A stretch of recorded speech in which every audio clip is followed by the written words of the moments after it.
گلنار کو اپنی کنیز کا اس طرح کہنا بہت برا لگا اور وہ یہ ارادہ کر کے کہ جب تک شہزادے سے اس کا بھید کو نہ پوچھ لوں گی نہ دانا کھاؤں گی نہ پانی پیوں، اٹوائی کھٹوائی لے کر دو شالہ تان منہ لپیٹ پڑ گئے۔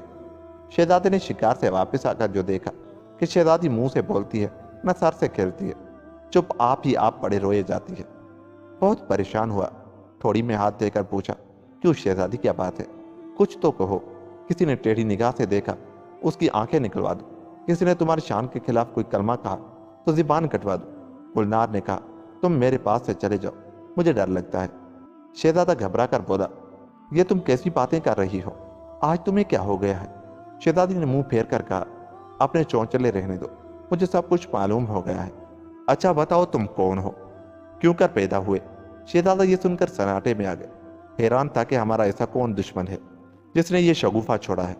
دیر تک شہزادی کا منہ دیکھتا رہا، بتانے کی بات ہوتی تو بتاتا، مگر چپ چاپ رہنے سے کام نہیں چلتا تھا۔ آخر کہنے لگا، شہزادی نادان نہ بنو، لونڈیوں کے کہنے میں نہ آؤ، سارا عیش خاک میں مل جائے گا۔ اللہ کے بھید ہیں، تم پوچھ کر پچھتاؤ کی، اور میں کہہ کر پالک ہٹ، راج ہٹ اور تریا ہٹ مشہور ہے۔ جتنا شہزادہ سمجھاتا جاتا اتنی ہی شہزادی کی ضد بڑھتی جاتی تھی۔ آخر مجبور ہو کر شہزادے نے اپنی کہانی سنائی کہ میں پرستان کے بادشاہ کا بیٹا ہوں، مجھ سے بڑا میرا ایک بھائی اور ہے جس کا سبز شہزادہ نام ہے۔ مجھے بچپن سے انسانوں میں رہنے کا، ان سے ملنے جلنے کا بڑا شوق تھا۔ پہلے تو میرے ماں باپ میری ان باتوں پر بچہ سمجھ کر ہنستے رہے، لیکن جب جوان ہو کر بھی میری یہ دھن کم نہ ہوئی اور والد نے میرے تیور برے دیکھے، غصے میں لال کی صورت میں بدل دیا اور صندوق میں قید کر کے جہاں تہ خانے کے اندر کوٹھری میں ڈال دیا۔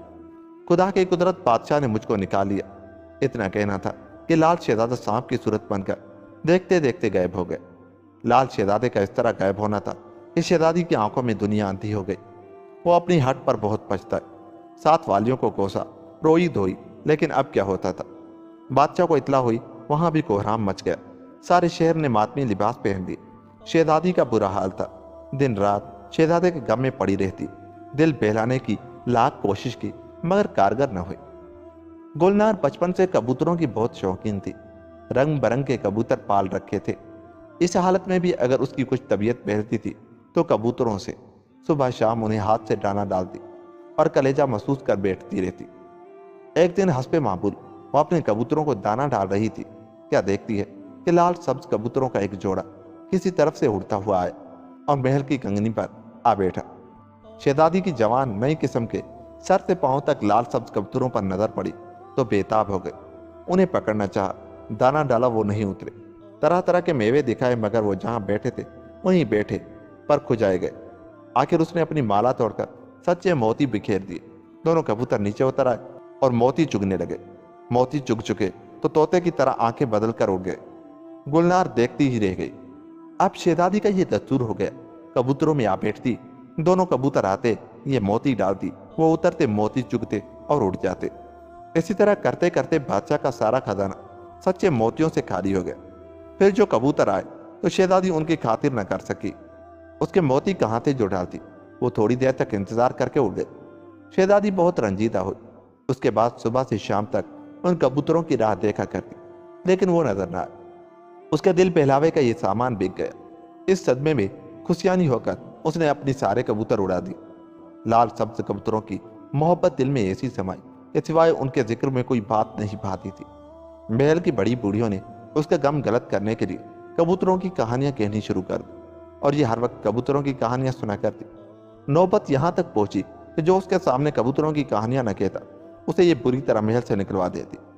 لیکن روزانہ کہنے کے لیے کبوتروں کی کہانیاں کہاں سے آخر بادشاہ کو شہر میں ڈنڈورا پٹوانا پڑا کہ جو شہزادی کے سامنے کبوتروں کی نئی کہانی کہے گا اسے 100 روپے انعام میں دیے جائیں گے۔ رعایا میں ایک بہت بڑی عمر کی بڑھیا تھی، اس کو 100 روپے کا لالچ آیا اور اس کے پاس ایسے کپڑے نہ تھے جنہیں پہن کر محل میں شہزادی کے پاس جاتی۔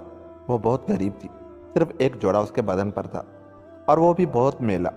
اس نے سوچا کہ نئے کپڑے تو کہاں سے میسر، چلو دریا پر ان کو دھو دھلا کر پہن لوں۔ چنانچہ گرتی پڑتی دریا پر پہنچی، کپڑے دھوئے اور اجلی ہو کر وہ چلنے کو تھی۔ اس نے دیکھا کہ ایک گول بگول کا آیا جن کے چوچوں میں چھوٹے چھوٹے مشکیزیں تھے۔ دریا میں اتر کر انہوں نے پانی بھرا اور جنگل کی طرف چلے۔ بڑھیا کو بڑا اچنبھا ہوا۔ وہ بگلوں کے پیچھے ہو لی۔ کیا دیکھتی ہے کہ سامنے ایک چار دیواری ہے۔ بگلے تو اڑتے ہوئے اس کے اندر چلے گئے، یہ باہر رہ گئی۔ ادھر ادھر پھری، کوئی دروازہ نہ دکھائی دیا۔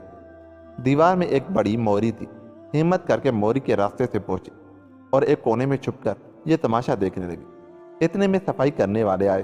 انہوں نے جھاڑو دی، میدان صاف کیا، بگلوں نے اپنے مشکیزوں سے پانی چھڑکا، فراشوں نے دریاں چاندیاں قالین بچھائے، گاؤ تکیے لگائے، پھر آسمان سے پریوں کے تخت اترنے شروع ہوئے۔ سارا میدان خوبصورت عورتوں اور مردوں سے بھر گیا۔ آخر میں اعلان ہوا کہ بادشاہ سلامت تشریف لائے۔ ایک بڑا بنگلہ نما تخت اترا جس پر 3 رنگ کے 3 کبوتر بیٹھے ہوئے تھے۔ تخت بیچ میں رکھا گیا اور کبوتر لوٹ پیٹ کر انسانوں کی شکل بن گئے۔ ایک کی پوشاک سفید تھی، دوسرے کی سبز اور تیسرے کی لال۔ ناچ گانا ہونے لگا۔ جب رات آخر ہونے کو آئی تو لال پوشاک والے شہزادے نے ایک پری سے کہا، میرا صندوقچہ لاؤ۔ صندوقچہ آیا، کھولا گیا، اس میں سچے موتی بھرے ہوئے تھے۔ شہزادہ موتیوں کو دیکھ کر بولا، آدمزاد کیسے بیوقوف اور ضدی ہوتے ہیں۔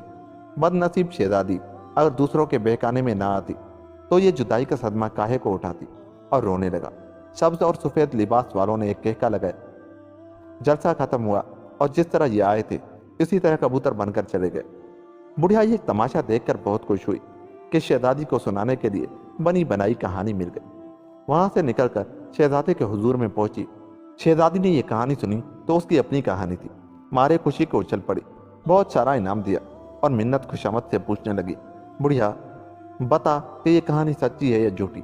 بڑھیا نے پہلے تو ٹالنا چاہا، لیکن پھر شہزادی کی بھولی بھاری صورت اور چہرے کی اداسی دیکھ کر اسے ترس آیا اور بولی، بیٹی سچی کیسی اپنی آنکھوں دیکھی ہے تو مجھے دکھلا۔ بڑھیا بادشاہ سے اجازت لے کر شہزادی کو اپنے ساتھ لے گئے۔ جو تماشا اس نے دیکھا شہزادی کو بھی دکھایا۔ گلنار لال کبوتر اور لال شہزادی کو دیکھ کر پہچان گئی۔ وہ بے چین تھی کہ کس طرح شہزادے کے پاس کس طرح پہنچو۔ بڑھیا کو اس کا ارادہ معلوم ہوا تو اس نے منع کیا، بیٹی اپنے ہوش میں رہو، بھید کھل گیا تو ابھی مجھے اور تمہیں یہ جو کھا جائیں گے۔ شہزادی ظاہر میں تو ڈر کر چپ ہو گئی، مگر اس کا وقت کاٹنا دشوار ہو گیا۔ خدا خدا کر کے یہ پریوں کی محفل ختم ہوئی۔ لال شہزادہ لال کبوتر بن کر اپنے باپ اور بھائی کے ساتھ تخت پر سوار ہو کر پرستان روانہ ہوا۔ گلنار گش کھا کر گر پڑی۔ بڑی مشکل سے ہوش آیا تو بڑھیا سے رو کر کہنے لگی، کوئی شکل شہزادے سے ملنے کی نکالو ورنہ میں جان دے دوں گی۔ بڑھیا بہت سٹ پٹائی، آخر پرانی تجربہ کار عورت تھی، چمکار کر کہنے لگی، میں صدقے تم اتنی جلدی ہراساں کیوں ہو؟ خدا نے صورت دکھائی ہے، کوئی ملنے کا بھی سامان کر دے گا۔ خدا پر بھروسہ رکھو، اللہ بہت بڑا مہربان ہے۔ مجھے ایک ترکیب سوچی ہے، اگر تم اس کو نبھا لو تو اللہ نے چاہا مراد پوری ہو جائے گی۔ شہزادی نے پوچھا، وہ کیا ترکیب ہے؟ بڑھیا بولی، کل تم بن سور کر یہاں آؤ، گانا تو سنا ہے تمہیں خوب آتا ہے، بس جس وقت ان پری زادوں کی مجلس آراستہ ہو جائے اور ناچ ہونے لگے تم نکل کر بادشاہ کے سامنے جا کھڑی ہو اور گانا شروع کر دو اور خوب گاؤ۔ اگر تمہارا گانا سن کر بادشاہ نے تعریف کر دی تو تم سے کہے گا، مانگ کیا مانگتی ہے؟ تم شہزادے کو مانگ لینا، یہ قول کے پکے ہوتے ہیں، شہزادہ تم کو مل جائے گا۔ دوسرے دن گلنار اچھے اچھے کپڑے پہن کر بڑھیا کو ساتھ لیے پریوں کے احاطے میں داخل ہوئے۔ جلسہ آراستہ ہوا۔ دونوں لال سبز شہزادے اپنے باپ کے پہلو میں بیٹھے ہوئے تھے۔ ناچ ہو رہا تھا۔ شہزادی اللہ کا نام لے کر تخت کے سامنے جا کھڑی ہوئی اور لہک لہک کر گانا شروع کیا کہ کیا دیو کیا پریاں، سب آشش کرنے لگے۔ بادشاہ سے بھی نہ رہا گیا، بہت تعریف کی اور کہا کہ آدمزاد مانگ کیا مانگتی ہے؟ جیسا تو نے ہمیں خوش کیا ہے ہم ایسا ہی تجھے بھی خوش کرنا چاہتے۔ گلنار بولی، جو مانگو گی ملے گا۔ بادشاہ نے جواب دیا، ہاں جو مانگو گی ملے گا۔ گلنار نے ہاتھ پھیلا کر کہا کہ اچھا حضور قول دیجیے۔ بادشاہ نے شہزادے کے ہاتھ پر ہاتھ مارا اور فرمایا، مانگ شہزادی۔ لال شہزادے کی طرف اشارہ کر کے بولی، حضور میں لال شہزادے کو مانگتی ہوں، یا مجھے خوشی سے عنایت ہو جائے۔ لال شہزادے کا نام سن کر بادشاہ نے ہونٹ چبا دی اور کچھ دیر تک گلنار کو گھورنے کے بعد کہنے لگا، اگر مجھے اپنے کول کا پاس نہ ہوتا تو تجھے جلا کر خاک سیاہ کر دیتا۔ خیر جا، لال شہزادہ میں نے دیا۔ شہزادی گلنار لال شہزادے کو لے کر اپنے گھر آئی۔ بڑھیا کو بہت کچھ انعام دے کر رخصت کیا۔ پورے ملک میں جشن منائے گئے، محل چراگاہ کیا گیا۔ بادشاہ بہت بوڑھا ہو گیا تھا۔ لال شہزادے کو اس نے تخت پر بٹھا دیا اور آپ یاد الہی میں مشغول ہو گئے۔ اب لال شہزادہ بادشاہ تھا اور شہزادی گلنار ملکہ، دونوں ہنستے تھے، بولتے تھے، مگر پھر کبھی بھول کر بھی شہزادی نے لال شہزاد سے اس کی پیدائش کا حال نہ پوچھا تھا۔ پیارے دوستو، یہاں آ کر کہانی اپنے اختتام کو پہنچی۔ اگر آپ کو کہانی اچھی لگی تو جاتے ہوئے ہمارے چینل کو سبسکرائب کر ملتے ہیں کسی ایسی ہی کہانی کے ساتھ۔ تب تک اپنا بہت سا خیال رکھیے گا۔ مجھے دیجیے اجازت۔ اللہ نے کے بعد۔